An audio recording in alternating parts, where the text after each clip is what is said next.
काष्टा धोत्राचा tight व्हायचं आणि फिटायचं. वागला का ते सगळा लोड त्या काष्ट्यावर यायचा, काष्टा फिटायचा. जेवण झालं, हात धुवायला उठला त्या सकाळ संध्याकाळ त्याची तीच राहायची, धोतर आवडायची. आणि काय होतं, जाड माणसाला आवडता येते, माझा अनुभव नाही बरं का. जाड माणसाला ते आवडता येते, ती काष्टा फिटायची. पण कालांतराने काय झालं, तो माणूस वारला, तो जाड माणूस वारला. त्याचा मुलगा होता, किरकिरा होता, एकदम असा हडकुळा बोंबील छाप असा होता. आता तो घरात कारभारी झाला. आता त्याच्या बापाचा काष्टा स्थूलपणामुळं, जाडपणामुळं त्याला ते आवडता येत नव्हतं, म्हणून वाकला घास घ्यायला तो काष्टा फिटायचा. आणि यांनी काय केलं, ती प्रथा पुढं तशीच चालू केली. कशी, त्याच्या बापाचा जाडपणामुळं सुटायचा, हा काष्टा फिरूनच जेवायला बसायचा. त्याला आईने सांगितलं की ऐकना, बायकोनी सांगितलं ऐकना, बहिणीने सांगितलं ऐकना, भावानी सांगितलं, कोणाचंच ऐकना. रोज सकाळ संध्याकाळी काष्टा फेडायचा, जेवायला बसायचा. एक दिवस त्याचा मित्र त्याच्या बरोबर जेवायला आला, त्यावेळी हात धुतले, बसा म्हटले, दोघं पाठवर बसले, काष्टा फेड. काष्टा फेडल्यावर मित्र त्याला म्हटलं, ए मूर्खा म्हटला, काय रे बावळटपणा, येडेपणा, काय येडेपणा आहे ना, कशाला काष्टा फेडला? तर तो त्या मित्राला म्हटला, तुला माहित नाही, आमच्या घराण्याची परंपरा आहे. याला काय म्हणतात, येथे पूर्वी की कारभार आहे. हे सगळं एकामेकाचं पाऊल, जेथे पाहिजे तेथे. त्याला महाराजांनी 3 उदाहरणं दिले ना, कोणते? वंदिले वंदावे, वंदिले वंदावे. एखाद्याला पाया पडताना पाहिलं का सगळे लगेच गर्दीच करतात, पायाच पडत सुटतात. पण त्याच्या पाया पडायचं तो कोण आहे? वंदिले वंदावे. पंढरपूरमध्ये आषाढी एकादशीच्या दिवशी महाराज कीर्तनाला चालले होते, लेट झाले होते, फडावर चालले होते, 2-4 अभंग झाले होते, चोपदार घ्यायला आले होते, खोलीतच फेटा बांधा, पांढरं शुभ्र धोतर, पांढरं शुभ्र शर्ट, पांढरं शुभ्र फेटा, पांढरं शुभ्र उपरणं, असं महाराज मस्तपैकी चालले. मागं चोपदार, पुढं चोपदार, शिट्ट्या वाजवत होते. वाट आता पंढरपूरला आषाढी एकादशीच्या दिवशी आणि सकाळी 10 वाजता प्रदक्षिणा रोडवर गर्दी म्हटल्यानंतर जे आषाढीला पंढरपूरला येत असतात तर त्यांच्या लक्षात 35 लाख होते यावर्षी. किती वारकरी होते? 35 लाख. ते पण अंदाजे होता, परफेक्ट आकडा नाही. 35 लाख होते. आणि तुम्ही विचार करा, त्या 35 लाखाच्या गर्दीत वाट काढून चालायचं जोक आहे का? उलट तुम्हाला सांगतोय बा, त्या दिवशी जर पंढरपूरमध्ये तुम्ही असले आणि तुम्हाला जर इकडून तिकडं पुढे जायचं असलं ना, तुम्ही फक्त एक काम करायचं, काय? फक्त रस्त्यावर येऊन उभं राहायचं. पाय अशी मागे पुढं करायचीच नाही, चालायची क्रिया करायचीच नाही, पाय हलवायचीच नाही, मग फक्त रस्त्यावर येऊन उभं राहायचं. गर्दी त्याला मग पाहिजे तिथं येऊन पोहोचवली. मुंगीला घुसायला जागा नाही, एवढी मरणाची गर्दी. आणि ते 14 शिट्ट्या वाजवीत वाट काढीत महाराजांना घेऊन चालले. एका जणाने महाराज पाहिला,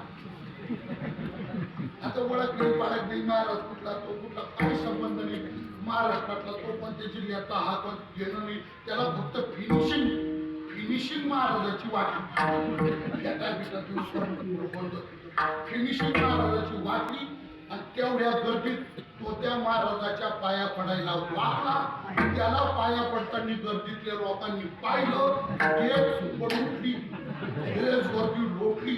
महाराज तो यायचा, तो पाया इतकी गर्दी, आलोट गर्दी झाली. महाराज तो महाराज खाली पडला. 5-50 जण त्याच्या बोकांची पडली. महाराजाचा फेटा कुणीकडं, चष्मा कुणीकडं, मोबाईल कुणीकडं, बॅटरी कुणी तपासणी राहिला त्याच्या. तेवढ्या गर्दीत त्या चोपदारांनी तो फेटा गुंडाळा, उपरणं गुंडाळलं, महाराजाला मोठ बाहेर काढला. त्याचा चष्मा मोबाईल घेतला, गर्दीतून वाट काढून महाराजाला घेऊन ती निघून गेली. महाराज निघून गेला. महाराजाला घेऊन चोपदार गेले तर याची एकामेकाच्या अंगावर पडले ना, ते उठले बरं का, उठले. आणि उठल्यानंतर एकामेका म्हणे, माझू कोण महाराज होते रे ते? मग कसं काय पाया पडला? तुला साडेच पडले. याला काय म्हणतात? वंदिले वंदिले. नंबर 2 पहा, निंदिले निंदाले. निंदिले, सकाळी हातील पुढं बसून 10-5 जणांमध्ये दुसऱ्याचाच फुकटचा चहा प्यायचा. आणि त्या 10-5 जणांमध्ये एकाने फक्त पुढी सोडून दिली, नरेंद्र मोदी. झाला ना पाठ्या सुरूच झाला, मोदी मोदी असा, मोदी तसा. मोदी आमका आता वास्तविक एक मिनिट विचार करा, मोदी कुठं, गारखिंडी कुठं, विचार आहे की तुम्हाला एक मिनिट सांगा. वाक्य बोर्ड आहे बघा, काय ऐकत का?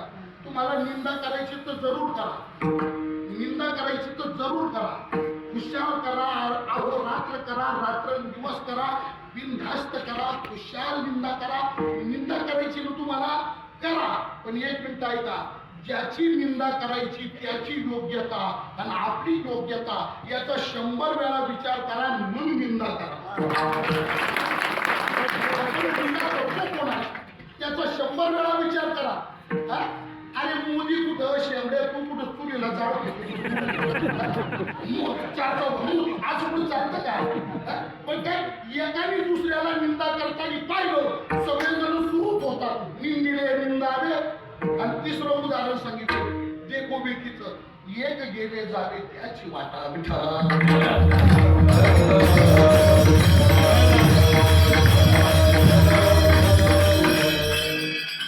एखाद्या रस्त्याने निघाला, सगळे त्याच्या मागच पळतात, सगळे त्याच्या माग. अरे पण कुठं चालले? त्याच्या माग. आणि तो कुठं चालला? आम्हाला काय माहिती. आणि तो चालला तुझ्या माहितीने, तू पळू कसे राहिले? याला अंधानुकरण म्हणतात. शास्त्राच्या परिभाषेमध्ये याला अंधानुकरण म्हटलंय. माहिती नसताना कोणाच्याही मागे जाणं हे अंधानुकरण. अंधे नैव नियमाना यथांधा. शास्त्र काय बोलतो? अंधे नैव नियमाना यथांधा, याला अंधानुकरण म्हणतात. बुवा आंधळ्याचे पाठी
या शास्त्रसूत्राचा हा अभंग म्हणजे मराठी अनुवाद. आंधळ्याच्या काठी लागले आंधळे. त्याच्या मागं पळण्यात काय मतलब आहे सांगा? काय पळायचं त्याच्या मागं? माहिती असलं तर पळा. अहो तू चालणार कुठं तेच माहिती. सगळे हे मेंढरासारखं झालंय बुवा. मेंढरांचं असं राहते. आम्ही विनोदाने नेहमी सांगतो, 5वी 6वीचा वर्ग होता, आपला 7व्या वर्ग होता. त्या वर्गामध्ये 50 मुलं होते. आणि त्या वर्गात 50 मुलांमध्ये एक मुलगा होता, अतिशय ढ होता, एकदम माथ्या होता. त्याला कधीच काही येत नव्हतं, कधीच काही येत नव्हतं, म्हणजे येतच नव्हतं.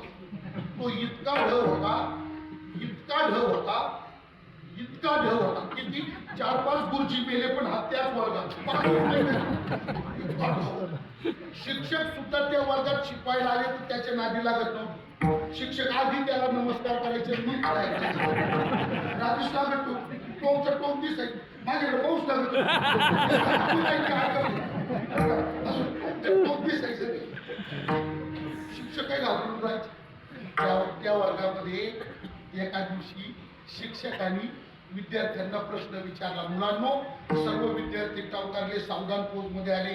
जी गुरुजी म्हटले एक प्रश्न विचारतो, उत्तर नीट द्या, लक्षपूर्वक ऐका, विचारा. आणि मग त्यांनी विचारलं, ऐका मुलांनो, एका खोलीमध्ये 12 मेंढ्या कोंडल्या, एका खोलीमध्ये 12 मेंढ्या कोंडल्या, एक मेंढी बाहेर दिली तर खोलीत मेंढ्या राहिल्या किती? सगळ्या मुलांनी वरती हात केला. शिक्षकांनी सिरियल नंबर विचारले, एकही मुलगा सोडला नाही. 1 नंबर परत आहे. 12 मेंढ्या कोंडल्या, मी विचारतो, एक मेंढी बाहेर दिली, खोलीत मेंढ्या राहिल्या किती? 1 नंबर सांगितलं तू म्हटलं 11. शिक्षकही म्हणायचे बरोबर बस खाली. 2 नंबर तू 11 बरोबर. 3 नंबर तुरे 11. 4 नंबर तुरे 11 राहिल्या गुरुजी बरोबर. 5 नंबर तुरे 11 राहिल्या. असं करून घेऊन 50 पर्यंत गेली. आता शिक्षकाला वाटतं 50 हव्याला कधी काही येतच नाही, याच्या पुढे नादीला घंटा टाइमपास करा. मग त्याला विचारता ते पुढचं शिकवायला लागेल. पण तुम्हाला गंमत सांगतो, या प्रश्नाचं खरं उत्तर त्याला माहित होतं. सायकोलॉजीचा म्हणजे मानसशास्त्राचा नियम आहे का ज्या माणसाला जी गोष्ट खरी माहीत राहती त्याला सांगितल्याशिवाय दम पडत नाही.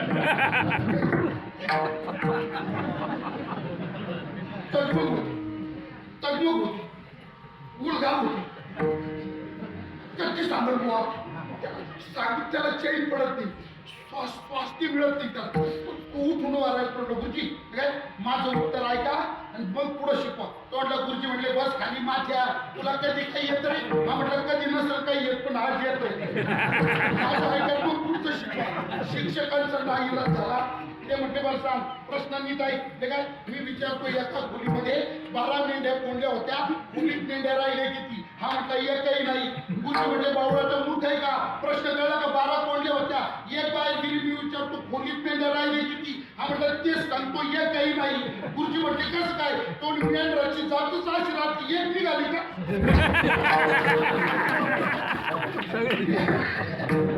एक गेले जावे त्याची वाटा, एक गेले जावे त्याची वाटा. तसा परमार्थाचा भाग आहे महाराज. तुम्हाला गंमत म्हणून सांगतो, खरं नाही का ते? नाही ते पस्ताव गंमत. एक जण ग्रामपंचायत मध्ये निवडून आला, सदस्य झाला. ग्रामपंचायत मध्ये निवडून आला, सदस्य झाला आणि त्यांनी माळ घातली. आता विशेष